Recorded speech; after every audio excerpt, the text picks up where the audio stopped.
ఆయన బీజేపీని టార్గెట్ చేసి మాట్లాడుతున్నా అని అనుకున్నాడు. కానీ పొన్నం ప్రభాకర్ గారు ఇప్పటిదాకా కరీంనగర్ ప్రజలకు, ఉస్నాబాద్ ప్రజలకు సున్నం పెట్టిండు. ఇప్పుడు రేవంత్ రెడ్డి గారికి సున్నం పెట్టాలని చూస్తుండు.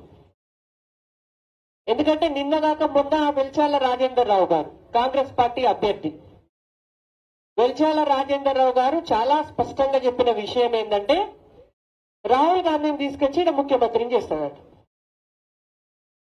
కరీంనగర్ లో వెల్చాల రాజేందర్ రావు గారికి ఓటేస్తే వెల్చాల రాజేందర్ రావు గారు పోయి రాహుల్ గాంధీ గారిని తీసుకొచ్చి తెలంగాణలో ముఖ్యమంత్రిని చేస్తా అని చెప్పింది. అంటే ఇలా రేవంత్ రెడ్డి గారిని ముఖ్యమంత్రి సీట్లకు వెళ్ళి దింపుతారే కదా అర్థం, అంతే కదా. రేవంత్ రెడ్డి గారిని ముఖ్యమంత్రి సీట్లకు వెళ్ళి దింపేటందుకు కంకణం కట్టుకొని తిరుగుతున్నారు అన్నట్టు పొన్నం ప్రభాకర్ గారు, వెల్చాల రాజేందర్ గారు, కాంగ్రెస్ పార్టీకి సంబంధించినటువంటి నాయకులు. ఇవాళ పొన్నం ప్రభాకర్ గారికి వారు మాట్లాడినటువంటి మాటలు ప్రజలు వింటే భారతీయ జనతా పార్టీ ఎంత మెజారిటీతో గెలుస్తుందో మనకు అర్థమవుతుంది. ఇవాళ స్టేట్మెంట్లోనే ఇంకో ముచ్చట కూడా చెప్పింది ఆయన. వినోద్ కుమార్ గారు అసలు లైన్లోనే లేరు, వినోద్ కుమార్ గారిని పట్టించుకోవాల్సినటువంటి అవసరమే లేదు. అంటే బీఆర్ఎస్ పార్టీ ఓడిపోతుంది అనేది కాంగ్రెస్ పార్టీ డిక్లేర్ చేసింది. కాంగ్రెస్ పార్టీ అభ్యర్థి అసలు అభ్యర్థే కాదు. వెల్చాల రాజేందర్ రావు అనేట ఆయనే రాజకీయాలకు సంబంధించిన వ్యక్తే కాదు. వాళ్ళ నాయన పేరు చెప్పుకొని జగపతిరావు గారి కొడుకు అనేటువంటి ఒక ట్యాగ్ లైన్ తప్ప వెల్చాల రాజేందర్ రావు గారికి ఉన్నటువంటి అర్హత ఏం లేదు. కాబట్టి ఆయనను కన్సిడర్ చేయాల్సినటువంటి అవసరం లేదు అనేటువంటిది బీఆర్ఎస్ పార్టీ చెప్పింది. అయిపోయి ఇద్దరు అభ్యర్థులు అయితే తేలిపోయారు కదా. ఇవాళ పోటీలో వినోద్ కుమార్ గారు లేరు, పోటీలో రాజేందర్ రావు గారు లేరు. మరి పోటీలో ఉన్నది ఎవరు? ఒక్క బండి సంజయ్ కుమార్ గారు. బీఆర్ఎస్ వాళ్ళకైనా పోటీ భారతీయ జనతా పార్టీ అభ్యర్థి, కాంగ్రెస్ వాళ్ళకైనా పోటీ భారతీయ జనతా పార్టీ అభ్యర్థి. కాబట్టి భారతీయ జనతా పార్టీ అభ్యర్థిని ఒక దిక్కు పొన్నం ప్రభాకర్ గారు, మరొక దిక్కు కేటీఆర్ గారు వాళ్ళ ప్రచారంలోనే గెలిపిస్తున్నారు. ఇంకొకటి ఆయన మాట్లాడినటువంటి మాటలల్లా అంటే ఎంత తెలివి తక్కువతనం ఉన్నది. మరి వాళ్ళు ప్రభుత్వంలో ఉన్నారా, వాళ్ళు అధికారంలో ఉన్నారా, మంత్రివర్గంలో ఉన్నారా, అసలు ఏం జరుగుతుందో నాలెడ్జ్ ఉన్నదా అనేటువంటిది అర్థం చేసుకోవాలంటే పొన్నం ప్రభాకర్ గారికి ఆవేశం ఎక్కువ, ఆలోచన తక్కువ, లొలిమెట్టుడు ఎక్కువ, అవగాహన తక్కువ. 500 రూపాయలకు గ్యాస్ సిలిండర్ రాకపోతేనట ఎంఆర్ఓ ఆఫీసుకు పోయి మహిళలు మొత్తం లైన్లో నిలబడి కంప్లైంట్ ఇవ్వాలన్నట. ఇలా చెప్తుండ పెద్ద మనిషి. వాళ్ళు పెట్టిన రూల్ ఏంటిది? వాళ్ళ గవర్నమెంట్ పెట్టిన రూల్ ఏంటిది? మీరు గ్యాస్ వచ్చిన ధరకు కొనుక్కోండి, సబ్సిడీ ఏదైతే తెలంగాణ గవర్నమెంట్ ఇస్తుందో అది వాళ్ళ అకౌంట్లకు పైసలు ఇస్తామని చెప్పారు. కాంగ్రెస్ పార్టీ గవర్నమెంట్ చెప్పింది. మళ్ళీ వాళ్ళు ఏం మాట్లాడుతున్నాడు ఆయన?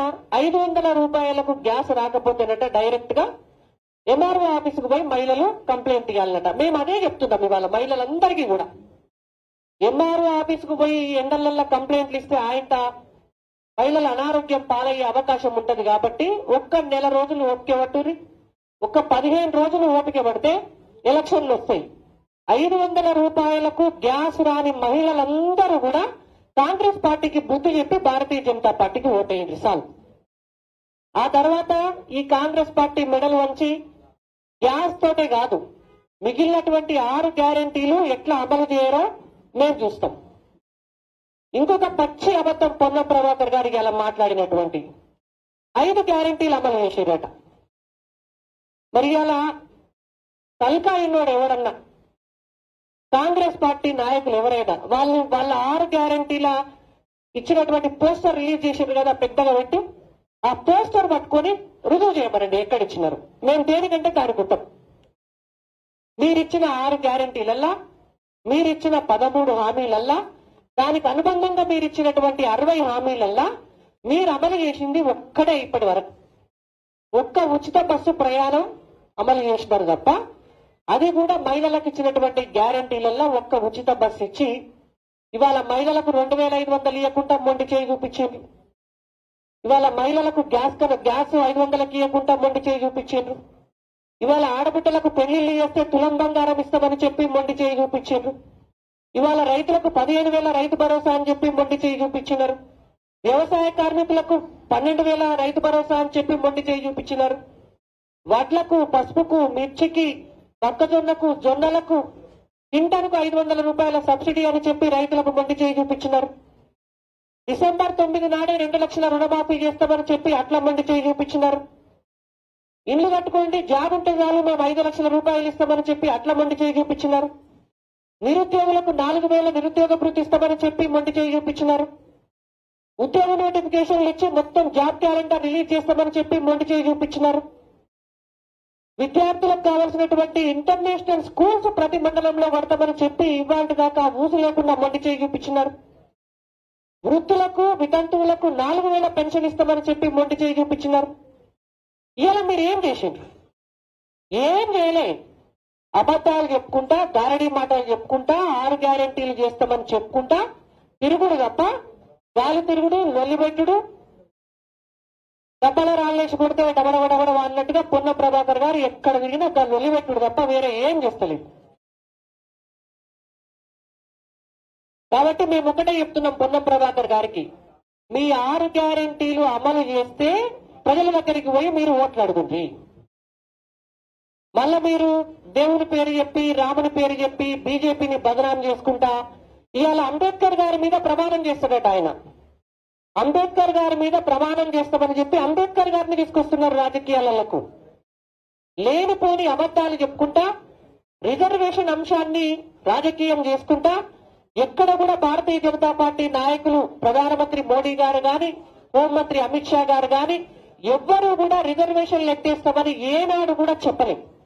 చెప్పనటువంటి అంశాన్ని చెప్పిండ్రని చెప్పి మార్పింగ్లు చేసి వీడియోలు పెట్టి తెలంగాణ కాంగ్రెస్ అఫీషియల్ ట్విట్టర్ అకౌంట్లకు వెళ్లి పోస్ట్ చేసి మళ్ళా ఇవాళ మొత్తం ఒక ముఖ్యమంత్రితో సహా ప్రతి నాయకుడు కూడా భారతీయ జనతా పార్టీ వస్తే రిజర్వేషన్లను ఎత్తేస్తారని చెప్పినటువంటి ఒక అబద్ధ ప్రచారం ఏదైతుందో అది ఈ రోజు కూడా పొన్నం ప్రభాకర్ గారు కరీంనగర్ లో మాట్లాడడం జరిగింది ఈ పార్లమెంటు పరిధిలో. మేము ఒకటే స్పష్టంగా ఆయన ఇంకొక మాట అన్నాడు, ఒక వీడియో చేస్తే రేవంత్ రెడ్డి గారిని అరెస్ట్ చేస్తారా, బీజేపీకి దమ్ముంటే అరెస్ట్ చేయమనండి మా ముఖ్యమంత్రిని అని. మేము ఒకటే చెప్తున్నాం, మార్పింగ్ వీడియోలు చేసింది మీరు, Telangana Congress official Twitter account లో పెట్టింది మీరు, అది భారతదేశ హోంమంత్రి మీద. మీ మీద చర్యలు తీసుకోవడానికి, మిమ్మల్ని అరెస్ట్ చేయడానికి దమ్ముండాల్సినటువంటి అవసరం లేదు. చట్టం తన పని తాను చేసుకోబోతుంది. ఖచ్చితంగా పెట్టిన లెవెలో, చేయించిన లెవెలో, పెట్టించిన లెవెలో తేలితే ముఖ్యమంత్రి గారు ప్రధానమంత్రిగా తీసుకుపోతారు. అది చట్టానికి ఉన్నటువంటి దమ్ము, ధైర్యం. దానికి సపరేట్ దమ్ము ఉండాల్సినటువంటి అవసరం లేదు. ఇవాళ రిజర్వేషన్ల విషయంలో కూడా, అంబేద్కర్ గారి విషయంలో కూడా, అంబేద్కర్ గారిని అవమానించిన పార్టీ కాంగ్రెస్ పార్టీ. అంబేద్కర్ గారిని మంత్రివర్గం నుంచి రాజీనామా చేయించినటువంటి పార్టీ కాంగ్రెస్ పార్టీ. అంబేద్కర్ గారు ఎన్నికల్లో నిలబడితే వారిని ఓడగొట్టినటువంటి పార్టీ కాంగ్రెస్ పార్టీ. అంబేద్కర్ గారు చనిపోతే వారి పార్థివ దేహాన్ని కూడా ఢిల్లీలో అంత్యక్రియలు జరగకుండా బొంబాయికి పంపించినటువంటి పార్టీ కాంగ్రెస్ పార్టీ. ఇవాళ భారతీయ జనతా పార్టీ అధికారంలోకి వచ్చిన 10 సంవత్సరాలలో ఎస్సీలకు దాదాపుగా 12 మందికి కేంద్ర మంత్రులు చేసిన పార్టీ భారతీయ జనతా పార్టీ. అంబేద్కర్ గారి చిత్రపటాన్ని పార్లమెంట్ లో పెట్టిన పార్టీ భారతీయ జనతా పార్టీ. ఆ రోజు అంబేద్కర్ గారికి భారతరత్న ఇస్తే కూడా మిత్రపక్షంగా ఉండి భారతరత్న ఇప్పించినటువంటి పార్టీ భారతీయ జనతా పార్టీ. ఇవాళ పంచతీర్థాలు కూడా అంబేద్కర్ గారికి సంబంధించి వారు పుట్టి, వారు చదువుకొని, వారి నివాసం ఉండి, వారికి అంత్యక్రియలు జరిగినటువంటి ప్రాంతాలన్నింటినీ కూడా పంచతీర్థాలుగా ప్రకటించి వాటిని పుణ్యక్షేత్రాలుగా ప్రజల సందర్శనార్థం ఉంచినటువంటి పార్టీ భారతీయ జనతా పార్టీ. మీకు సోయలేదా? మీరు అంబేద్కర్ గారిని అవమానిస్తుంది, కరీంనగర్ బిడ్డ పివి నరసింహరావు గారిని అవమానిస్తుంది. 24 గంటలు కుటుంబ భజన. అయితే సోనియమ్మ, లేకపోతే రాజీవ్, లేకపోతే రాహుల్, లేకపోతే ప్రియాంక వీళ్ళ భజన చేసుడు తప్ప మీరు ఎప్పుడన్నా ఎస్సీలు, ఎస్టీల గురించి ఆలోచించినారా? ఈ తెలంగాణ రాష్ట్రంలో బీసీలకు ఉన్నటువంటి రిజర్వేషన్ ని 5% తీసేసి ముస్లింలకు ఇచ్చిన పార్టీ కాంగ్రెస్ పార్టీ.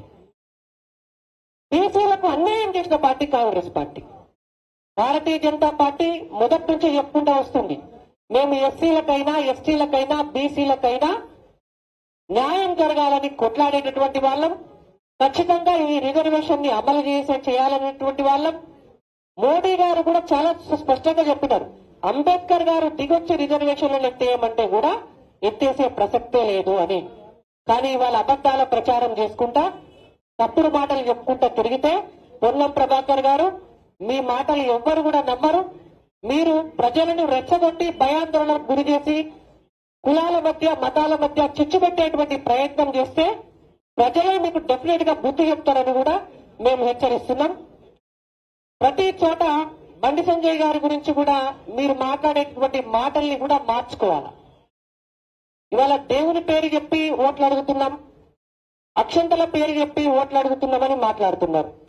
అక్షంతల పేరు చెప్తే ఓట్లు రావని మీరే అంటున్నారు. మరి అక్షంతల విషయంలో మీకెందుకు భయం? దేవుని పేరు చెప్తే మీకెందుకు భయం? మీరు కూడా చెప్పండి, మేము వద్దంటున్నామా? అయోధ్యలో రామ మందిరం కడితే మీరు రమ్మంటే మేము వద్దన్నామా? మీరు అధికారంలో ఉండగా రాముని గుడి కట్టమంటే మేము అడ్డం పడ్డామా? అంటే మీరు చెయ్యరు, మేము చేయొద్దా? ఇవాళ మీరు కూడా పెట్టుకోండి రాముని ఫోటో, మేము వద్దటలేం కదా. ఇంటింటికి రామ మందిర నిర్మాణం ఫోటో పొన్నం ప్రభాకర్ గారు మీరు కూడా వద్దని. మీకు భారతదేశ ప్రజలకు ఎన్నో ఏళ్ల నుంచి చిరకాల వాంఛగా ఉన్నటువంటి అంత అద్భుతమైనటువంటి దేవాలయం కడితే భూమికి ముఖం లేదు మీకు. ఇవాళ హిందువులు ప్రజలు కాదా భారతదేశంలో?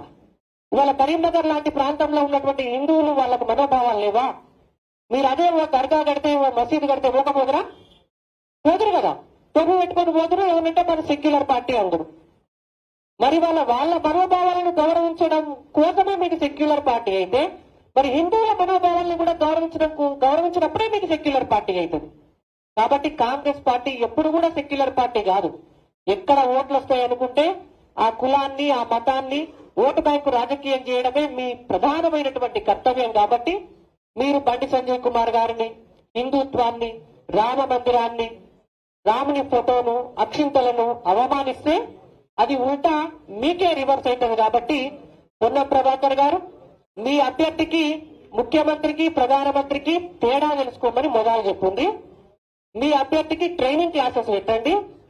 మీ వెల్చాల రాజేందర్ రావు గారికి మొదలు అసెంబ్లీ అంటే ఏంటిది, పార్లమెంట్ అంటే ఏంటిది, ఆయన పోటీ చేస్తున్నటువంటి పార్లమెంట్ సెగ్మెంట్ లో ఎన్ని అసెంబ్లీ సెగ్మెంట్లు ఉన్నాయి, వాటి పేరు